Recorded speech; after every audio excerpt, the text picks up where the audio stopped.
It's my pleasure to welcome Dr. Vibhuti Jha, who is Executive Director in Nalanda International, USA.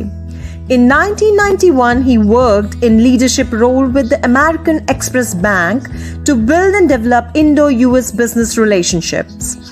He obtained his undergraduate degree with majors in economics and minors in politics and psychology from Fergusson College, Pune, and his master's is in economics. He got his inclination towards understanding of Indian culture, its rich tradition, values, and Vedic heritage. He participated in the PBS Live program on Asian Indians in America, speaking on Indian culture, traditions, and values. He is a committed practitioner of Transcendental meditation for the past 30 years. So please welcome Dr. Vibhuti Jha. Good morning from New York to all the listeners and participants in this event. And thank you, Dr. Tomar, for putting me in such a wonderful, illustrious gathering of thinkers, philosophers, spiritualists, and people who are trying to make a difference in the world that we live in. But I'm very honored to be here as perhaps one of your examples of Project Self. When I learned meditation over 30 years ago, I was a young, definitely much younger, definitely young, arrogant, and egotistic officer in Reserve Bank of India. But I had always had a very strong spiritual streak in me, and I wanted to learn TM. I went to the Guruji, and my personal journey began to shape from that moment in time.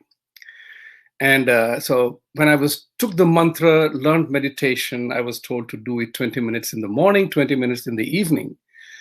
And I said, as a typical arrogant young man, I'm too busy. I don't have time. I'm busy working with people in the bank and whatever.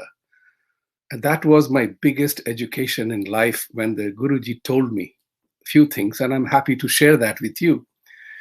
He said, with a twinkle in his eyes and a smile on his lips, he said, young man, if you were to disappear from the face of this earth this very moment, do you think anything is going to change?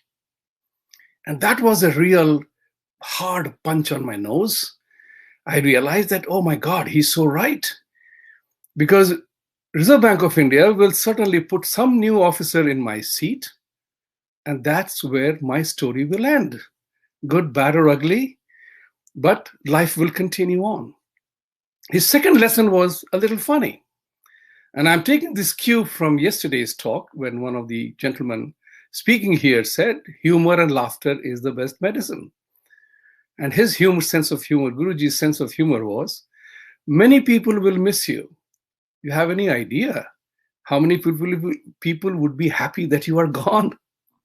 But the cruel, the hardest, and the truthful lesson was the third one. And that was that your nearest and dearest ones who will miss you the most will have to return to living their life just as ever, normally, without your presence.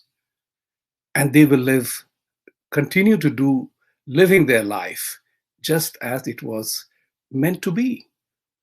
So if you are not able to spend some time for your own self, to clear your mind, to enlighten yourself, give your mind some rest. Your body will need massage, but your mind needs massage through meditation. Ever since then, I have been doing TM for the last 30 plus years. Many people have asked me, what has meditation done for you? What does it mean to you? And I said that in an otherwise insane world, it allows me to retain my sanity.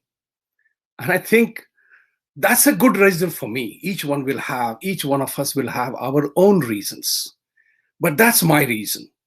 And that's where it began to matter to me.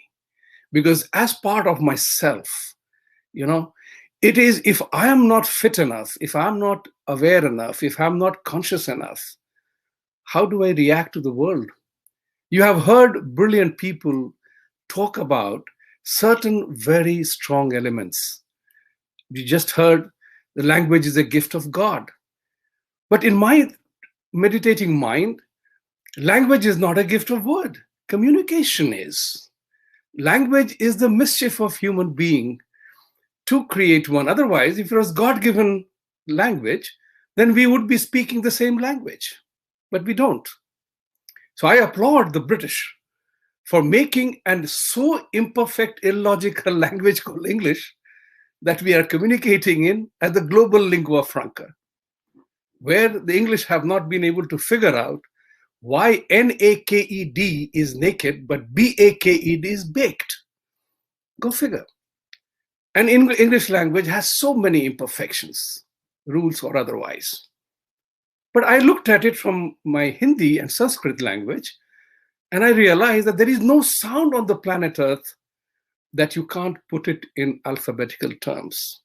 Spend 2 seconds on that, and you will realize there is no sound on the planet Earth that you can't put it in the alphabets that are meant for me.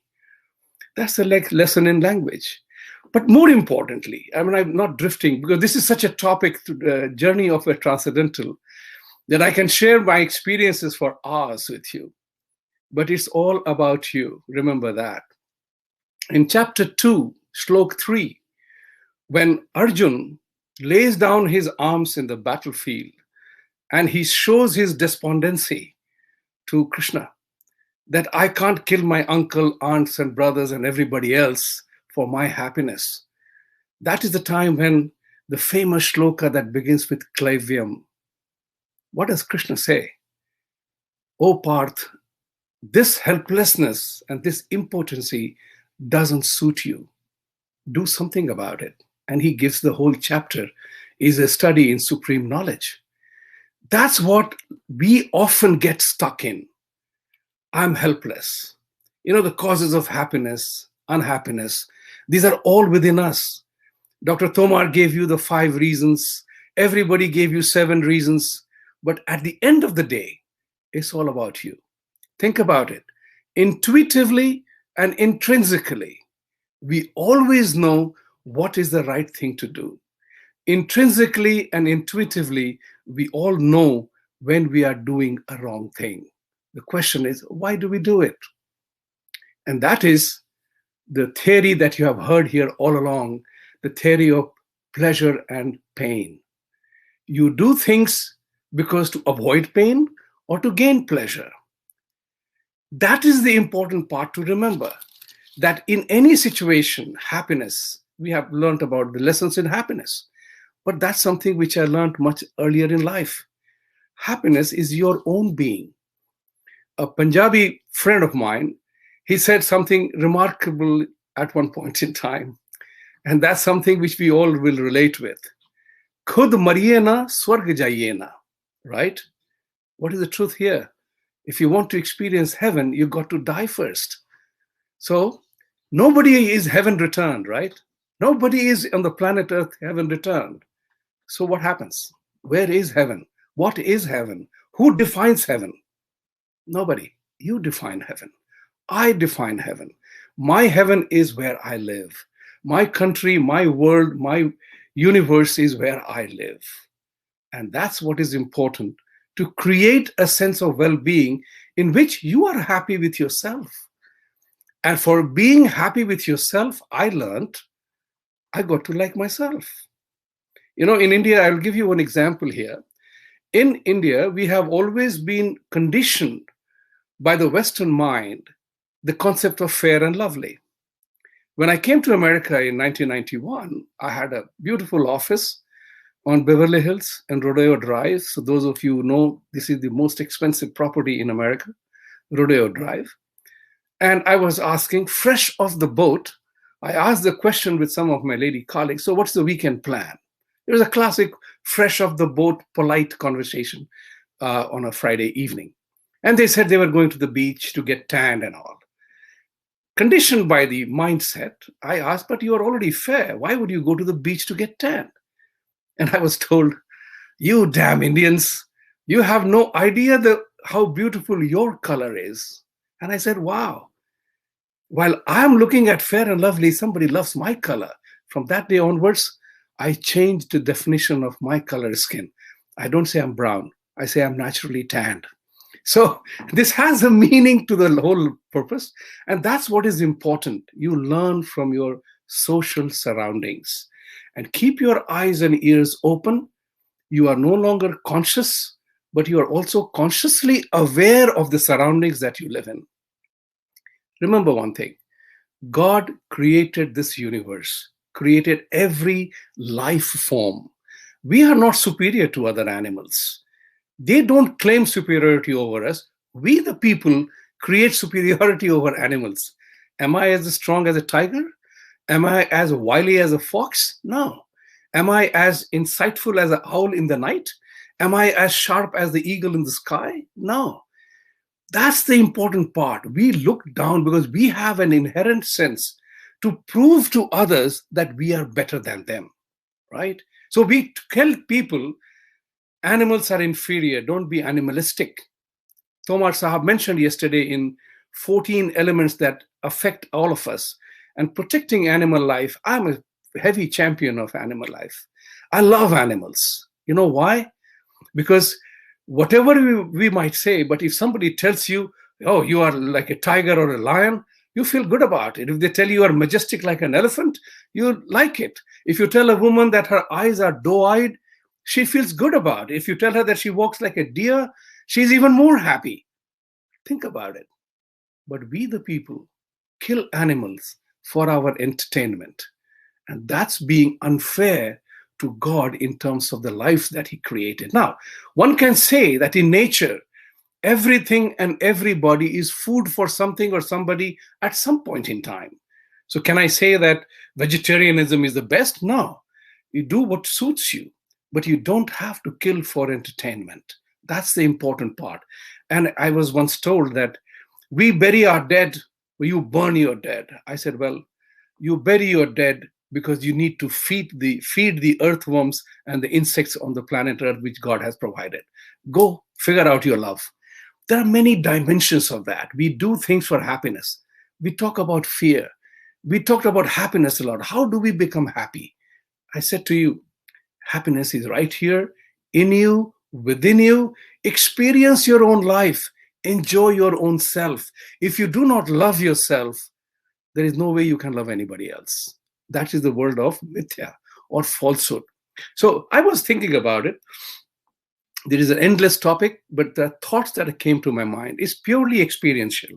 I don't write books because there are plenty of books to read.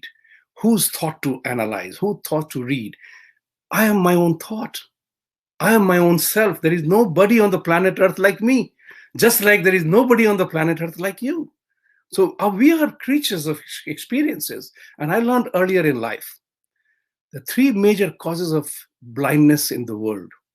Cataract is the third, but politics and religion are 1 and 2. And they often compete which is number 1 and 2. They even fight amongst them as to which is the more important reason for the calamity on the planet Earth. We, the people, have to begin through this movement of consciousness to teach the world that there will be imperfections around, but we have to deal with it. We have to respond to it. So even if I'm a vegetarian, vegan, or a total believer in nonviolence as a way of life, I'm 100% sure that each one of us, if our family is attacked, we will rise in defense. But whether we will be able to protect the family is a function of, very simple, is a function of our state of readiness to contest the evil that attacks us, the barbarian at the gate. So if you do not know, if you're not ready to fight, then you have to run away. And runaway life, as the Hindi word is palayan, is a most degradable element of your personality. My theme here is you have to be in the constant state of readiness to protect yourself and the family around you. Like people say that surroundings define you, you have to be ready to be part of that surrounding to protect and defend. Now, The other part is very important. Sometimes I feel, honestly, I feel that way. God created life, but he was the ultimate mischief maker. You know why? He created equality. Think about it. Each one of us has two eyes. Men and women have designated body parts performing identical function. And then God played the mischief. He made our brain wiring different. Somebody is wired good, somebody is not wired good, and our physical abilities are different. So he also introduced the element of individual differences in life. Not all of us look alike. Not all of us perform identical. Not everybody's achievements are the same. Thus, the politician and the people think, I have been unfairly dealt with. No, you have not been unfairly dealt with. The challenge is you have not identified your true worth, your true talent. In my talks with youngsters, young people, I tell them, don't look for a job. You will always get one, whether it is flipping burgers in McDonald's or cleaning the car or doing whatever. You will always get a job to do. The question is seeking life. And that's the most important part. The most successful examples in the world are about people who have found life. And when they have found life, their intrinsic talent, then they build their skill sets around it and drive them through their value systems. If you can't lie, don't become a politician, right? If you can't kill, don't go into the armed forces and police. That's the value system that defines your life completely. Now, there are so many things to talk about. I do not know. Tomar Sahab, you have appeared on the screen. Yeah. Tell me, how many minutes do I have now? Jasab, the time is over, but if you would like to conclude in a couple I of just seconds. wanted to say one more thing is that you talked about one of the key issues is the differences between men and women, right? I have always wondered, why do women seek equality?